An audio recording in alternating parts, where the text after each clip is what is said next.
Do you think the Lakers offense can be effective?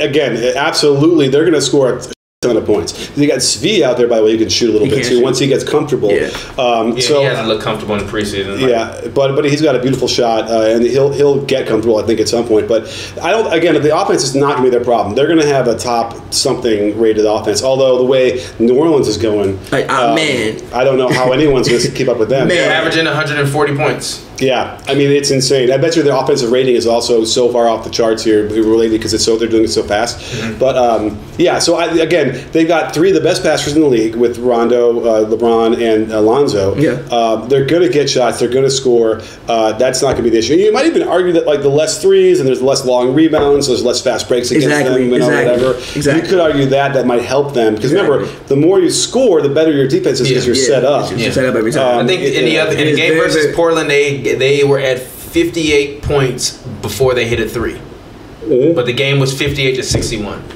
Wow, I didn't even realize that. Yeah, but when I was watching it and I was telling him, I was saying you're not going to be able to sustain this against a team like the Warriors or a team like the Rockets or even a team like the Thunder. If the Thunder get hot from the three, you're not going to be, or even the Spurs, the way they move the ball, you're not going to be able to sustain that against those teams because you're going to need those threes. The way that personally, I always the Pelicans' offensive rating right now is let's see, it's 127.9, which is the highest in the league. The Suns only played one game. The way that I always thought you beat those teams is, again, like you just said, take good shots, do your work defensively on offense. You can't be taking wild shots, you can't be taking terrible shots, you can't be turning the ball over because when you do, you get everybody in transition. When you get Steph in transition, who is the ultimate transition weapon, he's a person like even more than KD. I think KD's a better scorer, but Steph can score quicker than anybody. Steph can score 20 minutes to 20 points in 4 minutes. Now you're completely out of the game, which is what he did, I think, in Game 4 of the Houston series. Yeah, I think they started missing shots. He got loose, started doing the wheel routes and everything else. So again, I think that the Lakers,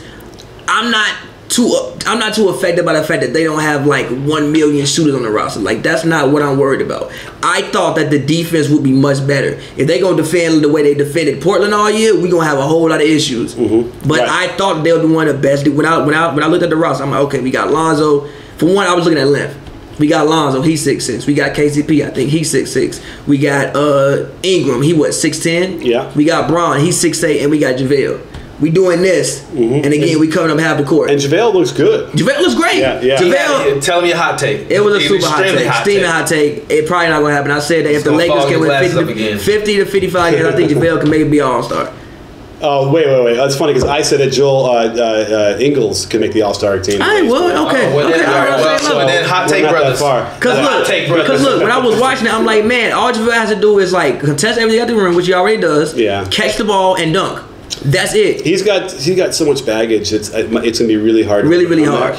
But no, listen, he looks like Wilt freaking Chamberlain sometimes. Great. And he's only playing 20 minutes a game, which is great. Which is also going to hold him back from the All-Star game. But there's no question that like he had some moments that he blocked a shot, sprinted down, gets a dunk. Like it's like that's what Wilt looked like, you know. And he did that in when they were playing Denver, when they played the Lakers, when he was on Denver. Yeah. He had a series where he looked like that, and I was like, oh my god. But you know, he's got focus issues, he's got asthma, he's got some stuff that's so he really does have asthma. Yeah, bro. Even me, I have asthma. That's why literally when we were playing early, like he really has asthma. Literally, we were playing early in the sun, like just playing out in the park, and I started to overheat, and I was just like, yo, I'm overheating. So that's literally how it feels sometimes. It's not even so much that you can't breathe, it's just like the physical stamina, the air to get it to the rest of your body. It just doesn't work the way you need it to be at that point in time. So it's understandable, it is, but I mean I think he's got talent. And even looking at his per 36 is like 21 and 13. Yeah, no, that's what it should be. Ridiculous. Like so, even last year on the Warriors, it was 18 and 9.9. For me with JaVale, I think he actually shout out JaVale. He went to San Francisco and Chicago actually. Yeah, went to Francisco. Yeah. So the thing with JaVale for me never ever was about talent.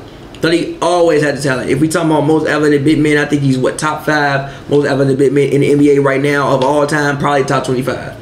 The man can sprint down the court, like you said. He can jump out the gym to be his size, sprint down the court. He has really good hands. Really good hands, which is one thing that I think people discount about big men is good hands. If you can't catch the ball, you will not be a good big man. Yeah, you throw JaVale the ball and pretty much it's going I just felt like nobody worked with JaVale until he got with the Warriors. Again, you get drafted by Washington, Gilbert pulling out straps. in the locker room. That locker room ain't what it is. You go to Denver, you got Melo, you got JR. I think he was there with AI too.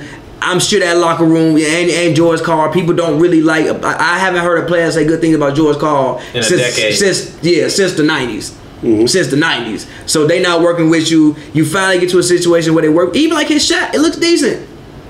It looks decent. Yeah, he had a 3 in the preseason. Look, if JaVale can be a guy where if I throw him the ball like 18 feet away from the rim and he's wide open and people have to at least think I should get a hand up in this man's face because he might make it, I think that opens up the Lakers offense a lot more. Yeah, for sure. He is a really valuable asset. I know my mentor, who I coached with in high school, loves him. He's always texting me. I'm like, okay, just wait. You know, he's gonna do something JaVale like.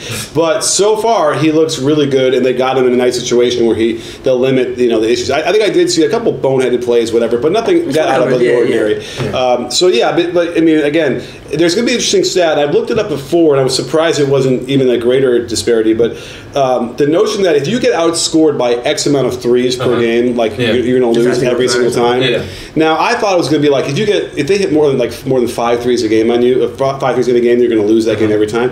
It didn't actually play out that way when I looked on B-Ball Ref for like the records. It got to be like 10 threes before it was like completely 100%. At that point you got shot completely out the gym probably. But it was definitely like it was significant even when it's like 6 and 7 where you're most likely going to lose if they're going to hit 7 more threes than you are, and that's just the nature of the game. So you're right. That's the one thing the Lakers are going to play the 8 ball behind. But what they're going to end up losing is like 127, 119. Right? They're going to score a ton of points, but it's just going to be the other team that are going to get more.